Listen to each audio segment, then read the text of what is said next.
I want to thank you so much for joining this evening to learn about EVs for backup power and resilience.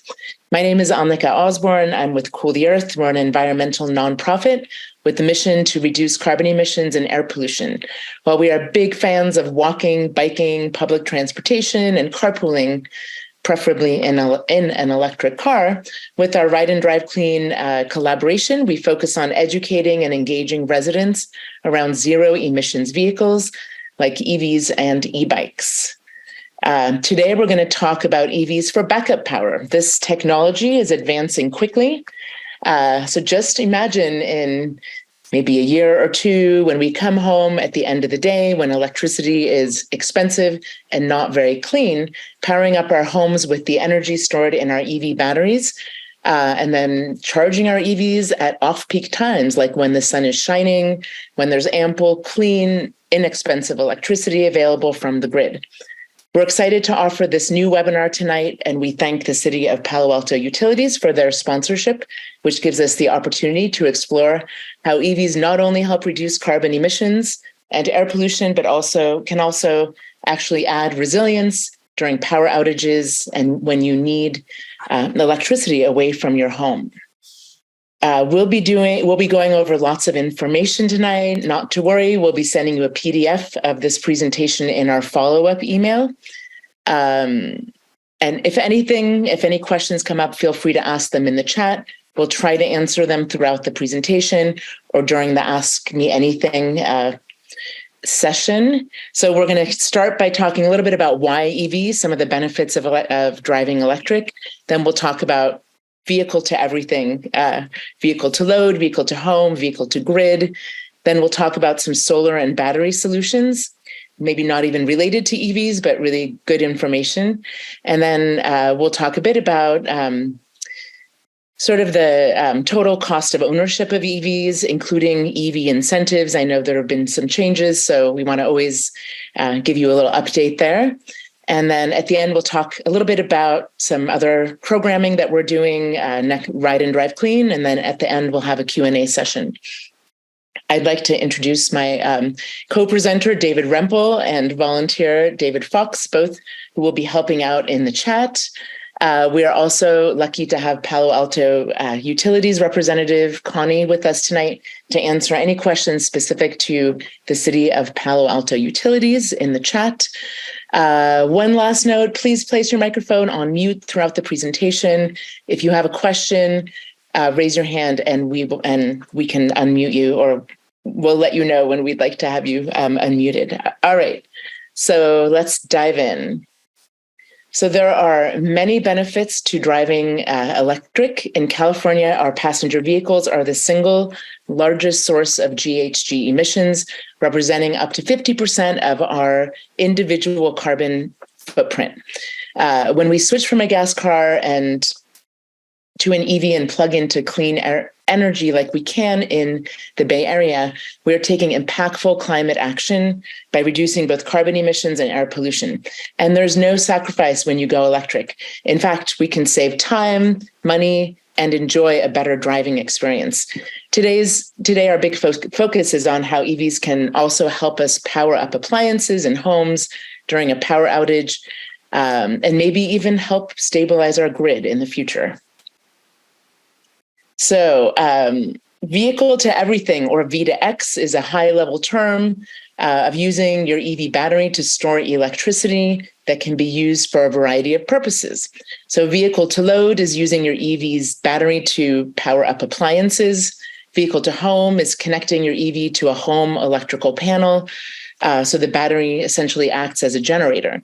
And vehicle to grid means supplying energy from an EV to our electric grid, for example, during an outage or during peak usage times. With vehicle to vehicle, you can charge another EV. While there are some current solutions for vehicle load available, there are pilots going on for vehicle to home and vehicle to grid integrations. The City of Palo Alto Utilities is following the technology closely, and at this time, they do not have any specific permitting requirements or programs around vehicle to home. So I talked a little bit about this earlier, but yeah, before we start digging into the vehicle to load information, I want to start by sharing this 300-watt inverter that can be very useful to power up small appliances when you lose power. After the past few weeks and months of storms and power outages, you might be interested in picking up one of these inverters if you drive electric already, or if you're thinking about going electric. You can plug this inexpensive inverter into the accessory port of an EV and power up cell phones, laptops, LED lights, and electric coolers even. To be fair, you can use this in a gas car as well, but we are focused on zero emission solutions. You actually have to have your vehicle turned on to use this inverter. So we wouldn't want a gas car to be turned on, with all the emissions, et cetera.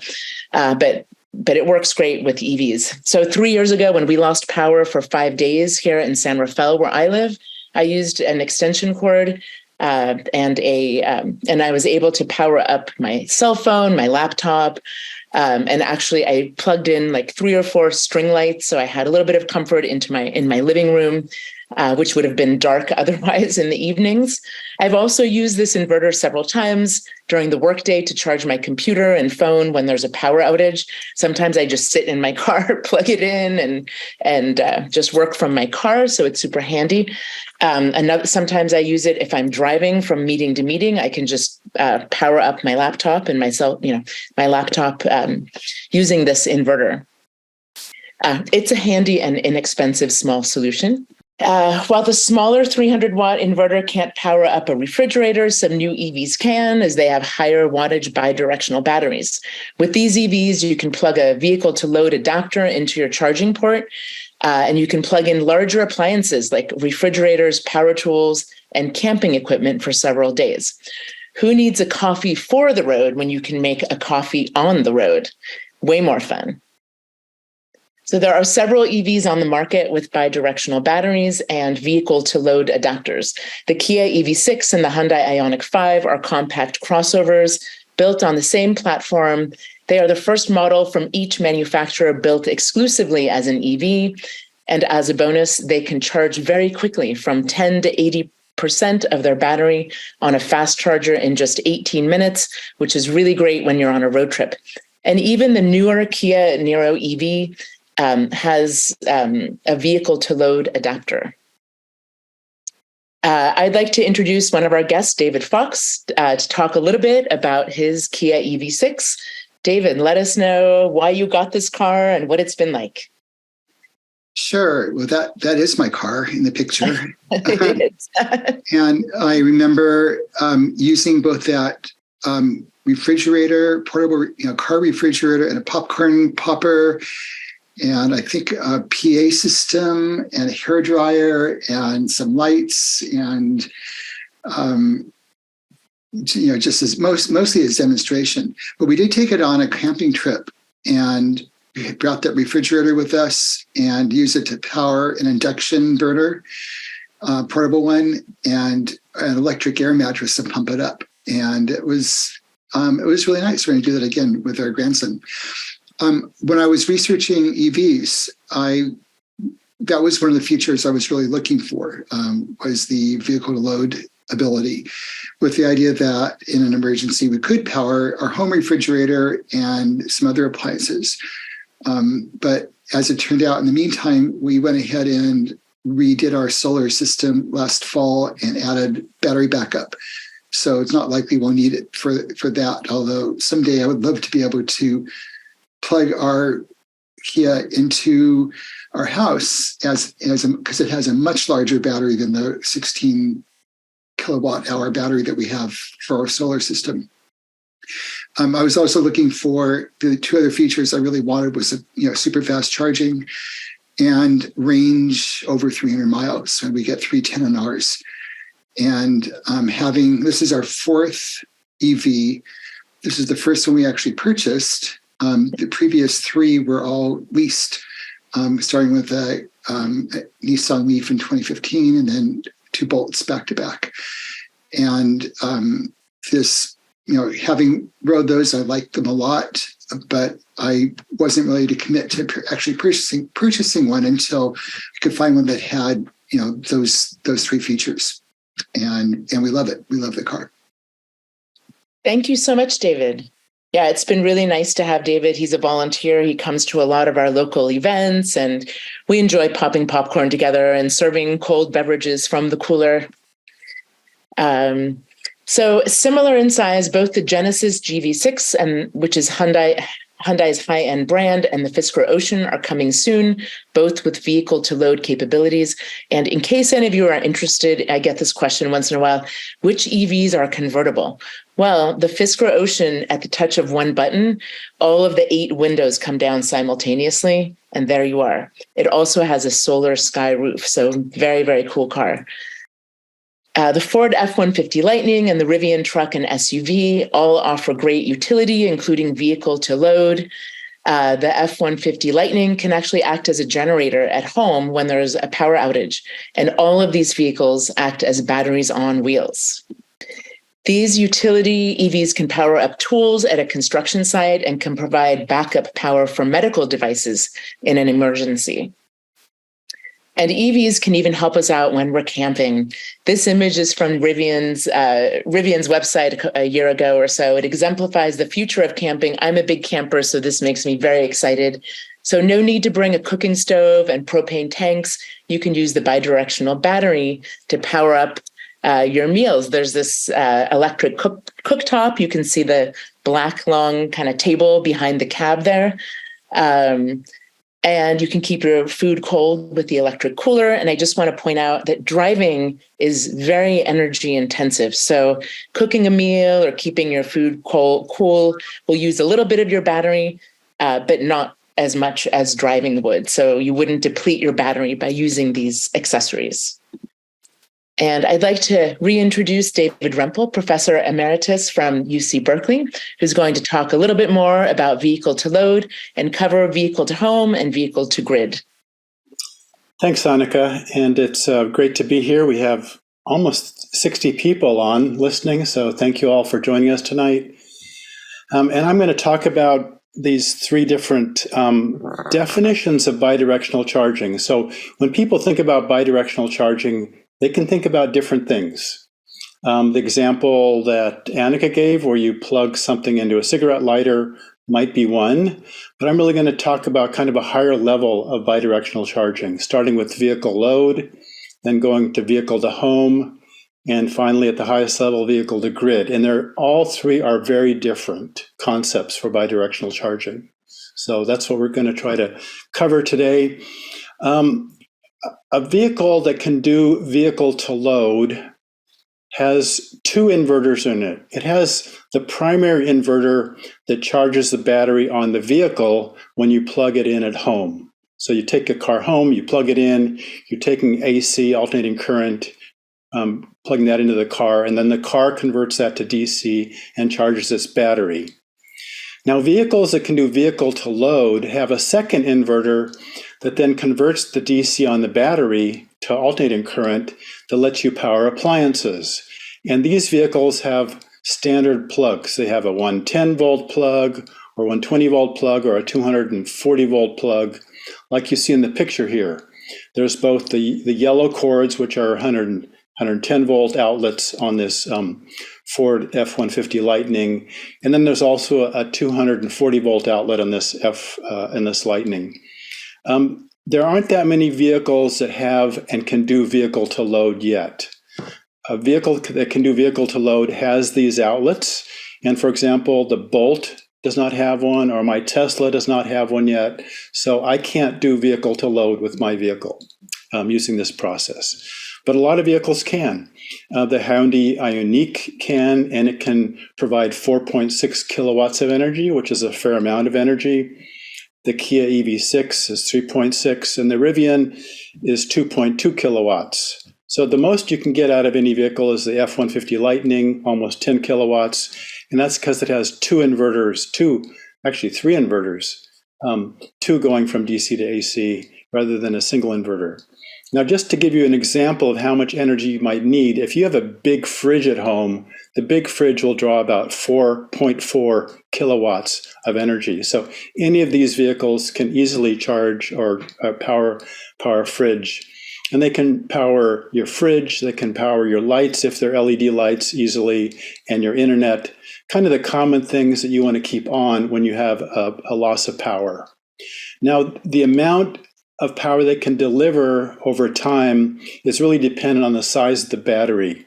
So you convert each of these values into hours, like kilowatt hours, depending on how long you're using them to run your fridge or whatever. And that's limited based on your battery size. And we can talk about that later if we want to. Can you go to the next slide? So the concept of bidirectional charging is, you all understand unidirectional charging. If you have an EV, you probably have that in your house right now. You get energy from the grid or the solar on the house that goes into a battery, and that goes to an AC charger that plugs into your car and charges your car.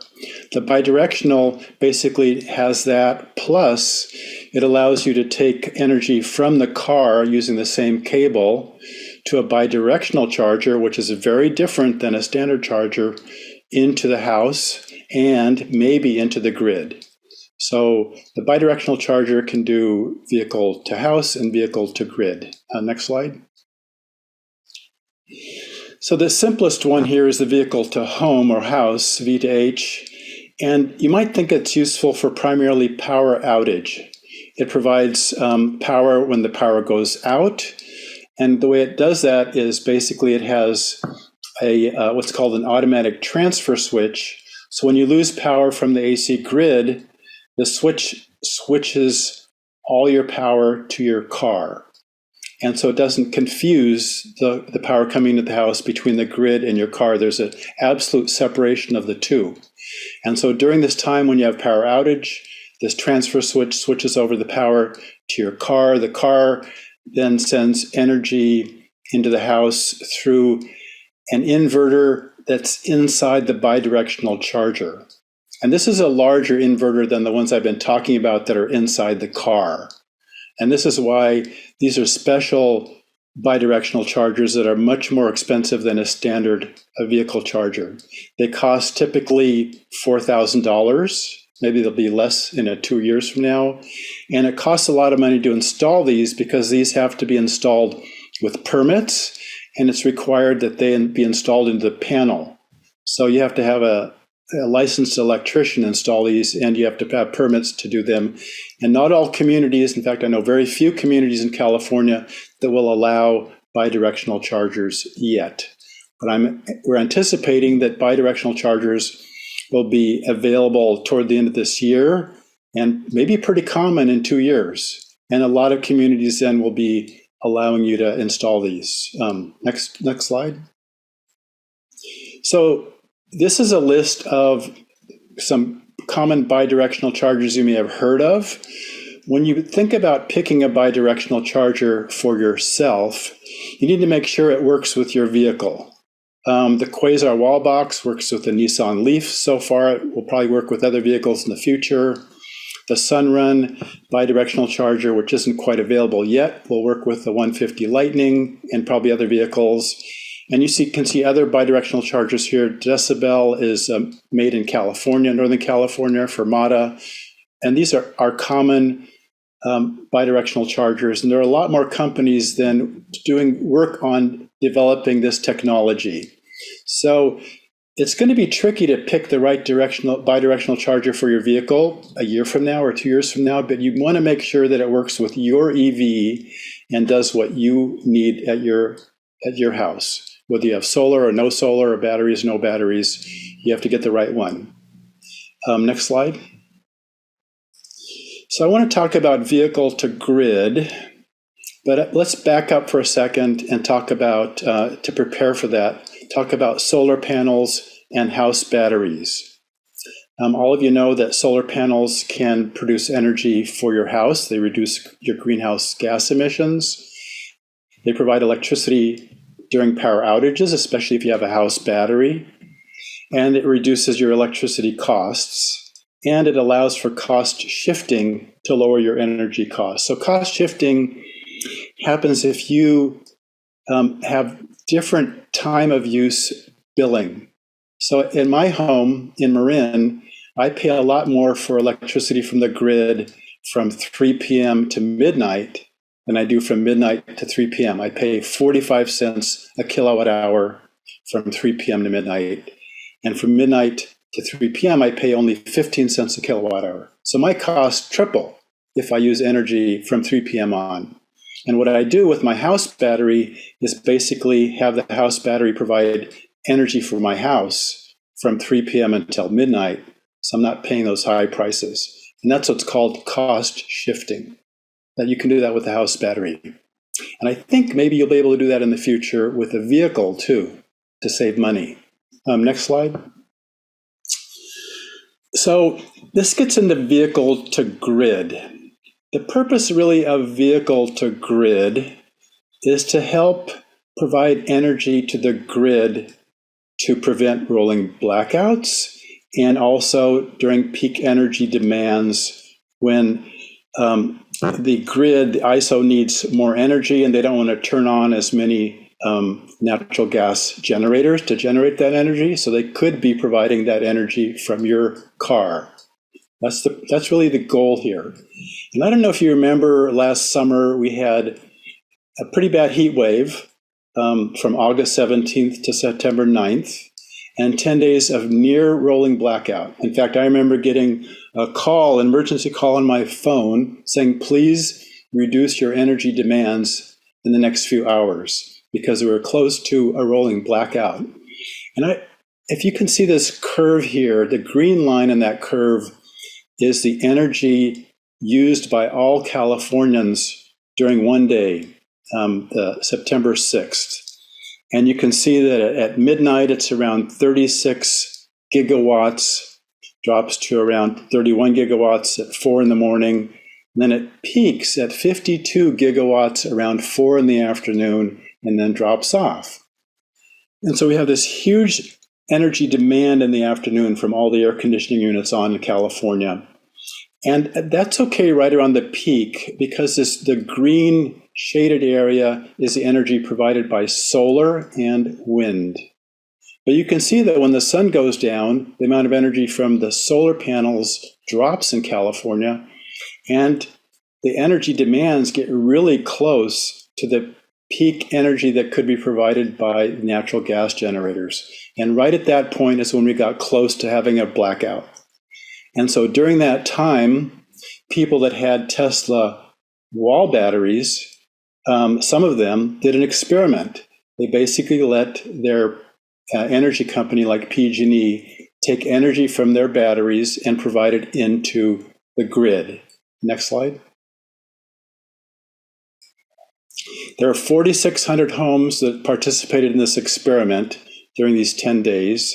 They had Tesla wall batteries, and they provided electricity to the grid from 6 p.m. to 8 p.m. Now, not all communities have this option, but some communities do.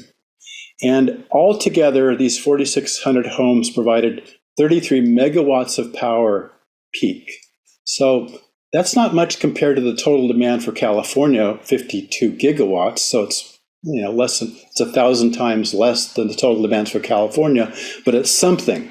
And that little something helped prevent the rolling blackouts.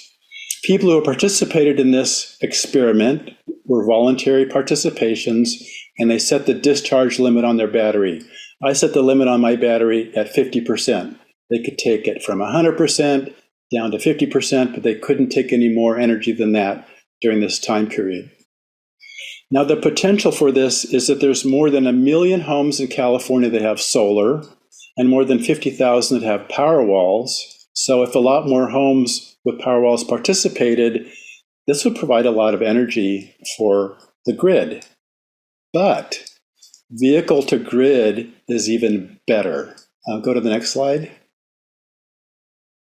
So vehicle to grid, doing the same kind of thing, could do more than wall batteries. And the reason is we have almost 1 million EVs in California, and their battery sizes are much bigger than a Powerwall battery. Powerwall battery is 13.5 kilowatt hours. EV batteries are 40 to 100 kilowatt hours. So they're 5-6 times larger than a Powerwall battery. And if all these vehicles allowed the grid to take energy from them, they could really provide a lot of energy during this peak demand period from 4 p.m. till midnight in the country.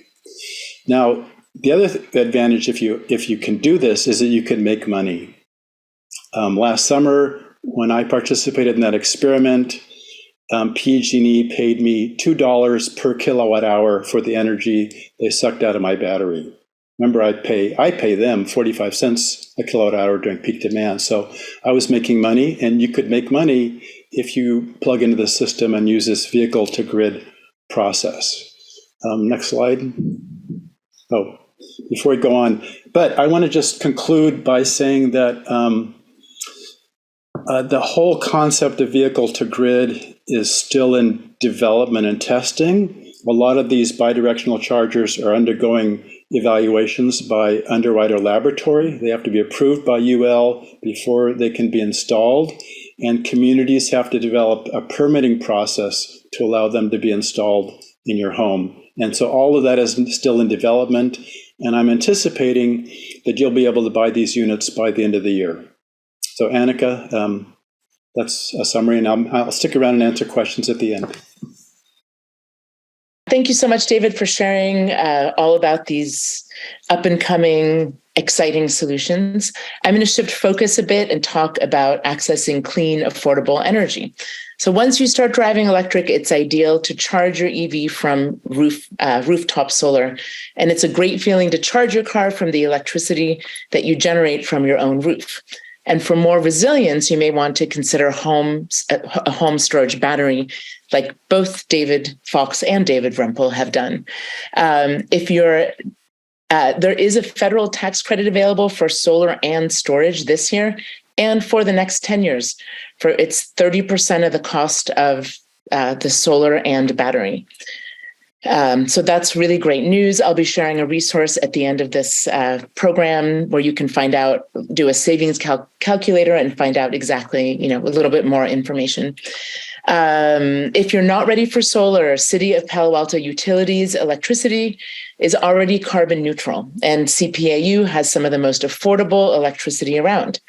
To make the most of renewables, they recommend that you charge your EV during peak solar hours and if that's not available, after midnight. Other utilities and CCAs in the Bay Area have clean options as well, and some even offer a special reduced EV or time of use rate. So you pay less for electricity during certain times of the day, like David mentioned. So we've covered lots of interesting material about clean energy and how EVs can offer more utility than a gas car. And now I'd like to pivot a bit and talk about the total cost of ownership of EVs. Both the low cost of driving electric and also incentives that are available to help you buy or lease an EV. So although early EV drivers paid a high premium for electric cars, today's EV drivers often save money. And here's why. It costs much less to fuel an electric car. Fueling a gas car can be 2 to 5 times more expensive than fueling an EV, depending upon where and when you're charging it. Electricity prices also tend to be more stable than gas prices, as we've seen in recent years. In addition, maintenance costs for an average EV are 40% lower than for a gas car. It's basically adding windshield wiper fluid and rotating your tires. I've had my first EV I got about 4 years ago. We did replace our tires at about 52,000 miles. But other than that, I just rotate my tires every 6,000 miles. And that is the one thing I miss about my gas car is when you go to the gas station, you can clean your windows. So yes, I do have windshield wiper fluid that I have to fill in, once in a while, wash my windows at home. Besides the inexpensive fuel and low maintenance, there are standard incentives that are available for up to $9,500, which can bring down the cost of purchasing or leasing an EV. And in addition, Ride and Drive Clean is offering an EV discount campaign through the end of this month with prices below MSRP. We're hoping to offer a few more EV discount campaigns this year, but we'll talk a little bit more about this one later in the program. So currently there are 3 types of incentives that can save you up to $9,500 for a new fully electric EV and a little less for a plug-in hybrid. Additional grants and rebates are available for both new and used cars for people who qualify as well. For many of those, you have to apply in advance of purchasing your EV though, so good to note. So the California state rebate is available for many EV buyers. It has some income and vehicle price limits. You have to claim this rebate within 3 months of taking delivery of your EV. The federal tax credit was revamped last year. It's now called the Clean Vehicle Credit. There are new qualifications for this tax credit, including income and vehicle price limits. And new this year, there is a credit for used EVs. The good news about the tax credit is that there's no longer a vehicle cap per manufacturer. So the EVs that had met their limit, like the Chevy Bolt and the Teslas, are now eligible again. If you'd like to install a charger at home, there's also a home charging tax credit for up to $1,000 or 30% of the install cost. And the savings calculators listed below will help you find out exactly which incentives you qualify for. And if you would like more information about incentives, I do a much deeper dive in my regular EV 101 and EV 102 webinars. And there's also live Q&A, so you can ask specific questions. So a little bit more about Ride and Drive Clean. So we're here to help you go electric. We offer EV and e-bike discount campaigns with partners like Cartelligent and the Palo Alto Bicycles.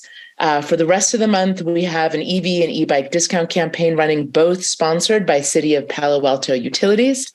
When it's not raining, we host EV and e-bike shows, so you can check out some new and some of the most popular EVs out there and talk to EV owners about driving electric. We have a few coming up in Alameda, Mill Valley, San Rafael in the next few months. They'll be up on our events page soon, so you can sign up.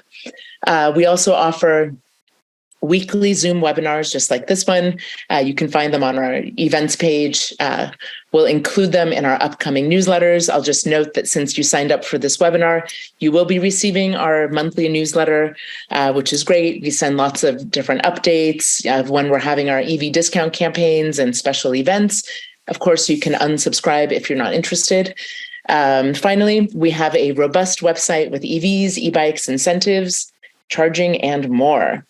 So the current EV discount campaign that runs through this month offers discounts pricing below MSRP on the BMW i4 eDrive 35, the Hyundai Kona EV, and the Volkswagen ID4 Pro and Pro S models. The way to do that is you would just sign up on the Ride and Drive Clean website if you go to savings and click EV discount campaign.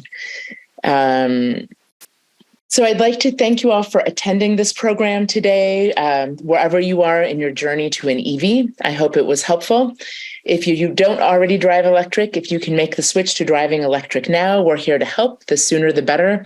If you're not ready now, can we have your support by pledging to make your next car electric? Really, our biggest ask is please don't buy a new gas car. It will be on this earth emitting carbon and air pollution for the next 12 to 15 years, and we need to stop doing that. Chip, go ahead and unmute. Yeah. Yeah, thank you. Great presentation. I have actually 2 questions. Do you have any idea about when we're going to see minivans, EV minivans on the market? Number one, and number two, why is it so difficult to take a gas powered automobile and convert it to an EV, or is it not that difficult? I'll take the first question, the easier one. So there is currently the Chrysler Pacifica. It's a plug-in hybrid. It has about 33 miles electric, so you can do most of your driving on electricity.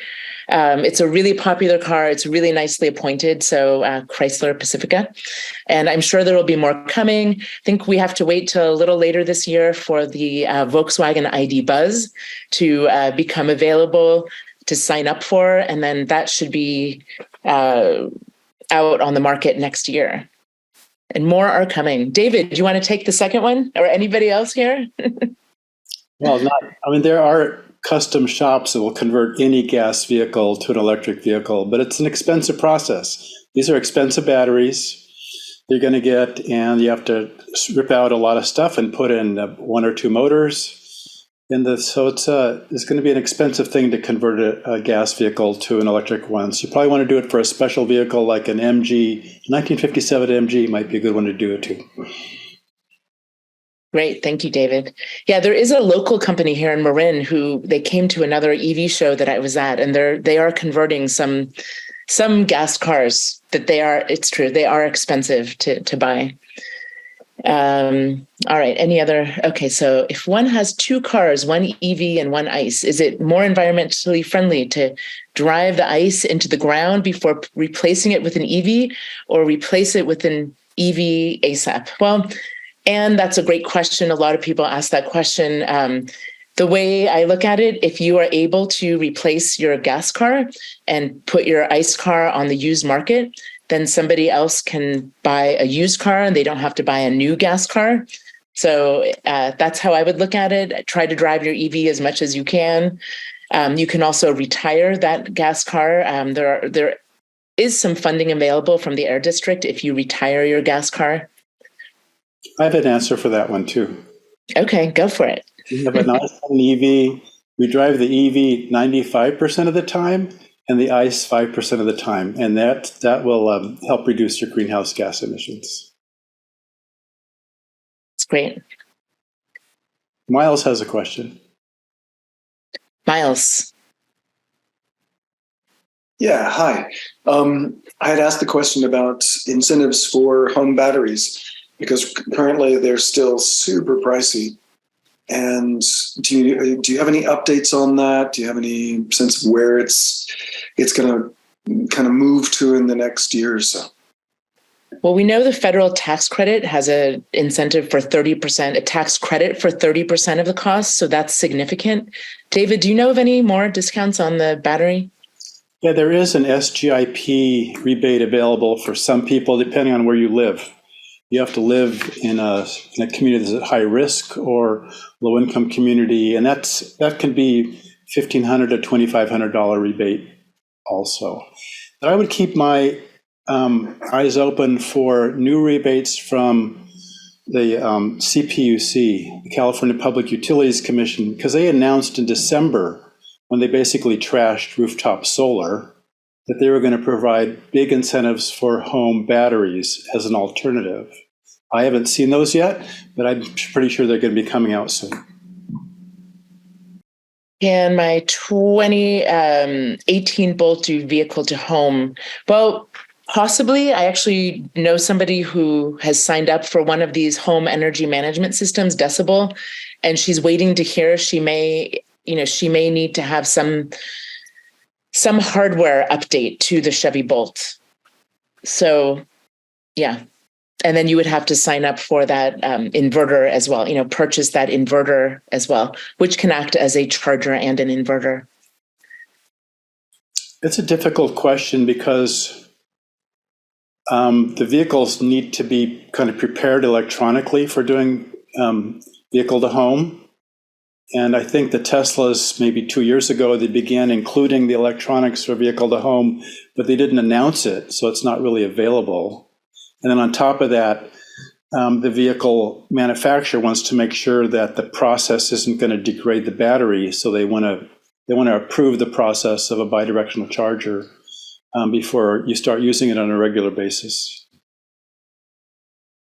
And then I'm not sure what your name is, if it's Tung maybe, but yeah, the two EVs that I own do not have a spare tire. I think we're relying more on roadside assistance these days. We want to have as much storage space as possible. I think people would prefer to have more storage space in their cars. I think that's why. I don't know if gas cars currently have spare tires. Anybody have any thoughts there?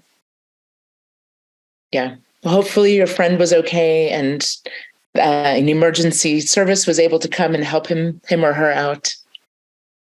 EV comprehensive insurance premiums are a little higher since any damage to the battery is harder to repair. I haven't heard that, but what I have heard about that is that, EVs are brand new technology. So they have sensors on all around them.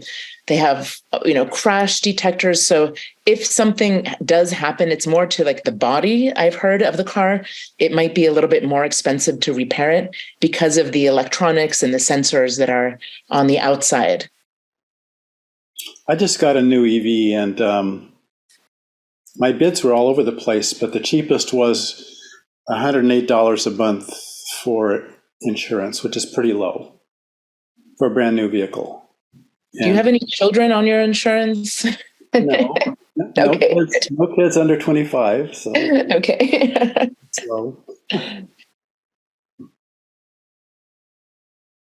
I'm so glad, Chip. Come to more of our webinars and learn more. We typically do a showcase of all the EVs out there, but I'm glad you're more interested.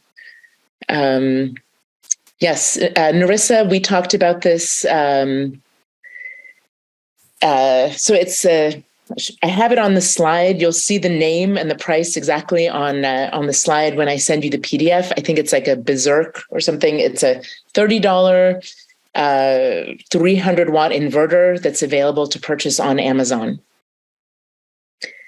When you get the PDF, you can get the specs on there and purchase it.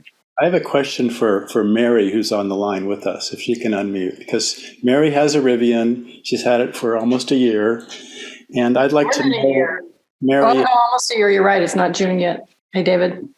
And real quickly before the question, I just wanted to introduce Mary. She's one of the board members of Cool the Earth. We're really happy that you're with us tonight, Mary. Thank you. So, Mary, what do you know about Rivians and bidirectional chargers? Is there any rumors about whether they're going to work or not in the future? Do you know? I don't know very much. I have heard rumors that they are supposed to be offering that, or that they will be offering that, but it's very third hand, so I don't have any more details. I'll see if I can find out.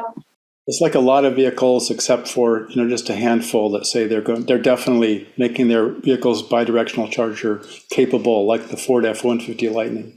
Yeah, good question. I'll see if I can find out. Okay, I don't see any more questions. I'll stay on here until 8 o'clock. If there are more questions, I'm happy to answer them. Please keep putting them in the chat, or feel free to unmute and ask your questions. Chrysler again. Can you hear me? Yes, we can. Going back to, you were talking about EVs and ICE cars. And what is an ICE car? It must be a gasoline engine.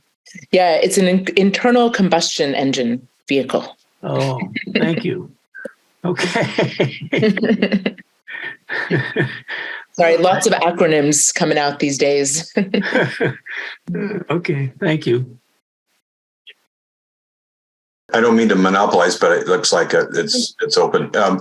So last year I just got a battery backup system, and my wall is full of boxes of inverters and all kinds of components to that. And so I'm wondering, if I get a bidirectional vehicle at some point, do I need another box on the wall, or would that be the equivalent of just another piece of conduit going into, in effect, another battery going into the inverter or whatever it connects to? You'll need another box on the wall. And the reason is that you'll need to have some kind of a switching system. Let's say you use power from the grid. Then are you going to use your backup battery, or are you going to use your car for powering energy to the house? And so you need to have some way or some system for making that decision, because it can't use both systems simultaneously. So that's still something that worked out. I worried about the same thing in my house. If I want to get a bidirectional charger, how is it going to integrate with all of the complex system that's there already? That's a good question. Maybe we should add a slide about that in our next presentation. get some answers to that, how it works. I don't know if anyone's found a good solution for that one. Yeah. Okay. I have a question. Yes. So I drive a Bolt. I live in Sonoma County, so I have Sonoma Clean Power. And is it more cost effective to charge in the wee hours of the morning, or is it better to charge when my rooftop solar system is cranking out the power? I would say you want to use the energy that you're generating as much as possible. The way I don't know if you can do this with your Bolt, but I set my Tesla to charge only at 20 amps, a little bit slower than the maximum. That way which is what we've, figured out is kind of how much energy we're generating on a sunny day. So I'm trying to slow it down so I can capture as much as my own energy. I'm not an expert on that. David, Mary, I don't know if you have any comments on that. Do you know what your time of use plan is? I'm actually on one of the old ones, TOU 6 maybe, which is going to go away pretty soon. There's about 50 different plans that you could be on. So it's hard to know unless you know precisely which plan you have and how much you're paying and when the times change. But you would follow that, but primarily you would definitely want to try to use the solar you generate. And the other thing is to just charge at a rate, the lowest rate possible that gets you what you need to charge your car to get out. So whenever you have an opportunity to charge it, pick at different rates of charging, the slower rate is always better. It's confusing. Thank you. It is very confusing. I agree. It's looking at those bills is confusing. I'm going to... And David, sorry, Annika, this is Mary. And why is it that we want to charge at slower rates? Well, it's primarily for, your battery longevity. We know that when the battery heats up, if you charge at very high rates or you discharge at high rates, when it heats up, that reduces the longevity of the battery. So reducing the charging rate prolongs the longevity of the battery. And also the number of full cycles you go through of charge and discharge, that also seems to have an effect on the longevity, but we're not quite clear with that data yet. But definitely you want to avoid heating of batteries. And that's based on the discharge and charge rate. I think that primarily occurs at the highest rates of charge and discharge, not so much at the medium rates, but it's always something to pay attention to. David Fox has an answer to some of this. Great, thank you. Yeah, I want to say that I think it might be worth checking with your local power, your energy supplier in Sonoma, and ask them about those rates and whether there's a EV rate that you can get on, which might be more cost effective. What we're doing with ours we have a battery for our house, so we're on the ETOD rate, which means that the only peak time is 3 to 8 p.m. on weekdays. So it doesn't make a lot of difference. During the day, our home battery is charging up. We're pulling energy from it during the peak time, and then probably charging our car whenever it's not peak.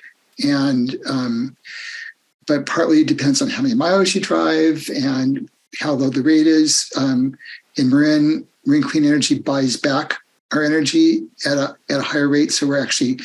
I don't want to put the energy into my car because I'd rather have them buy it for me and use that to offset my overall energy for the year. And I'm not even sure if that's correct. That might be old plan from way back, but it's really complicated. I wish there were like a website that just, you can plug in your location and all those features and it says, here's what you should do. And I don't really know if there is. That's great. And I think I will reach out to MC to kind of get a little clarification on that as well. It would be great to have some sort of calculator. I agree. Okay, I don't know what your name is, but I do see a question in the chat about batteries being recycled. So the good news about EV batteries is that we're not talking about replacing the batteries these days with some of the early EVs, like the Nissan Leafs, the early models, those batteries weren't going to last through the lifetime of the EV. But now these cars that are coming out will last through the life cycle of your car. And there is some battery degradation, and I'll give you an example. So with my Tesla Model 3, when I first bought it, I had 240 miles. And I've had it now for 4 years. I have about 60,000 miles on it. So now when I charge it all the way, I have 226 miles available. And maybe in 4 more years, I'll have 210 miles. So it's not like our cell phones and our laptops where the battery dies and you have to replace it. So for me, that makes no difference in my day-to-day life. I can use that car for many, many years. It's really only when I go on a road trip that it becomes a little inconvenient because I have to stop a little more frequently because of the battery degradation. But I am confident that somebody else will want that car when the battery full charge is like too low for my needs. So that car is going to stay on the road for a long time. And then there's the second life of EV batteries. And there's a lot of research being done about this right now. And it's converting these batteries to use them to store energy. So that's something that our utilities are very interested in. Maybe we'll even use those in our homes to store energy, backup battery.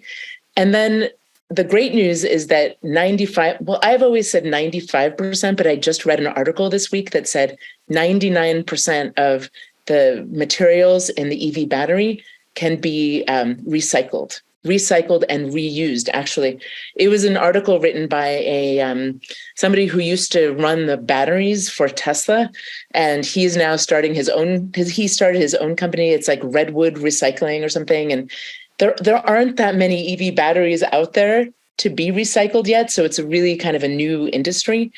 But soon, they're working on this, and they know that they can pull rare earth minerals, even like cobalt, out of these batteries and reuse them.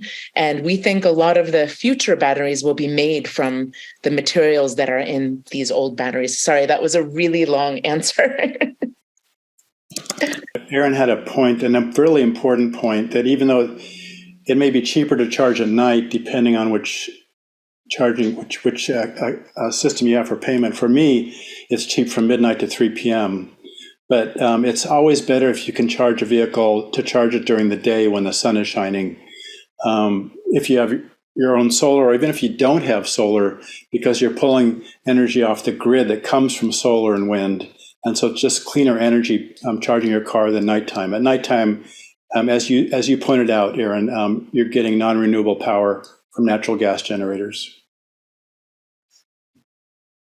That's a really good point. And so a lot of CCAs and small utilities are now coming out with these new programs. Like where I live here in Marin, MCE has something called MCE Sync. So it's a special app and you hook your car up to it. And it actually automatically charges your car when there's clean, inexpensive energy.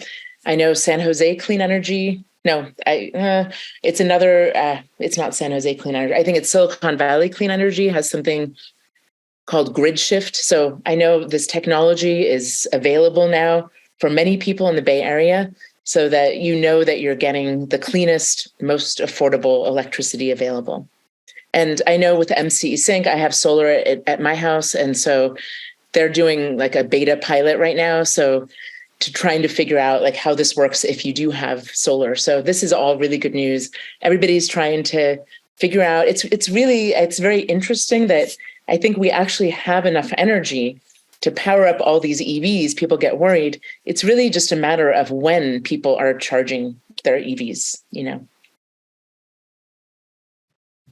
David, do you have another comment or question? Or? Yeah, I wrote this in the chat also, but we've been on the Marine Clean Energy Deep Green since they launched, which means that we're paying maybe $1 more per very slightly more to make sure that all the energy we're buying from the grid is clean, even if it's at off hours. So it's either solar or wind supplied.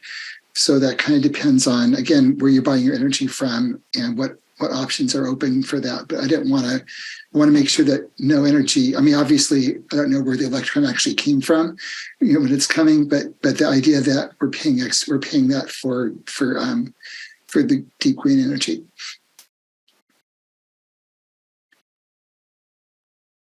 Thank you, David. That's a great point.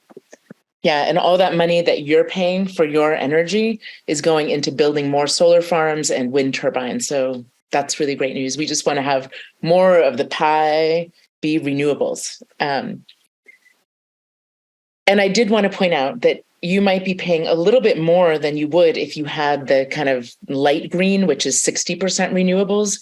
But both light green and deep green from MCE is cheaper than PG&E's regular energy and a lot cleaner. So now we have gone for a full hour. It's official hour-long webinar. And if there are no more questions in the next 30 seconds, I'm going to end this webinar. I'm happy to take more questions otherwise.